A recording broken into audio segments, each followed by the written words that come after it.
حقیقی آزادی کی بات کرتا ہوں اس میں مختلف قسم کی ہے. آج ہم صرف وہ آزادی کی بات کر رہے ہیں جو کہ آزاد عدلیہ، جو رول آف لا امپلیمنٹ کرتی ہے اور جو قوم کو، لوگوں کو آزاد کرتی ہے، طاقتور کے ظلم سے آزاد کرتی ہے. فیوڈل کلچر کیا ہے؟ کیوں ایک وقت ہوتا تھا کہ اوپر سے انویڈر آتا تھا، جیسے افغانستان سے گزرتا تھا سیدھا وہ پہنچتا تھا دلی تک، کوئی راستے میں اس کو رکاوٹ نہیں ہوتی تھی، کیونکہ فیوڈل سسٹم کے اندر لوگ غلام ہیں. تو ان کو فرق ہی نہیں پڑتا تھا کہ کوئی باہر آئے، کیونکہ جو اوپر آئے یا جائے.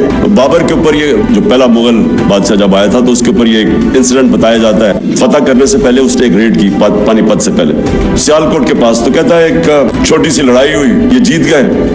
تو کہتا ابھی وہ شام کو بیٹھا دیکھ رہا تو لڑائی سے تھوڑی دور ایک کسان اپنا ہل چلا رہا ہے. وہ بڑا حیران ہوتا ہے کہ یہ اس کو کوئی فرق ہی نہیں پڑا کہ کوئی باہر سے فوج ہے یا لڑائی ہوئی ہے. وہ کسان کو بلاتا ہے شام کو، کہتا ہے تم بڑے دلیر آدمی ہو گئے کہ تمہیں فرق ہی نہیں پڑا کہ باہر سے کوئی فوج ہے یا لڑائی ہوئی. وہ کہتا ہے میرا کسان، میرا ہل چلتا رہا، مجھے کیا فرق پڑتا ہے کون آئے کون جائے، کیونکہ وہ تو آزاد ہی نہیں تھا. کیوں سارا قبائلی علاقہ اور افغانستان کیوں ہمیشہ اپنی آزادی کے لیے لڑتے ہیں؟ کیونکہ وہ آزاد ہیں. ان کا جو سسٹم ہے جرگا سسٹم، وہ بیسکلی ریپرزینٹ کرتا ہے. ان کی جوری سسٹم بھی بن جاتا ہے، ان کو انصاف بھی مل جاتا ہے اور ان کی آواز بھی ہوتی ہے، وہ پھر لوکل گورنمنٹ بھی بن جاتی ہے. جو آتا ہے افغانستان میں ہمیشہ وہ لڑنا اپنے آزادی کے لیے لڑتے ہیں. 80 سال انگریز کے خلاف قبائلی علاقے میں لڑتے رہے لوگ. جب ہم آزادی کی بات کرتے ہیں یہ یاد رکھیں کہ فیوڈل سسٹم جس کے اندر طاقتور کے لیے ایک قانون، کمزور کے لیے دوسرا، اس کے اندر کبھی اس معاشرے کا پوٹینشیل اوپر نہیں آتا. جو انوویشنز اور انوینشنز ہیں وہ صرف آزاد ذہن کرتا ہے. غلام ذہن صرف اچھا غلام بنتا ہے.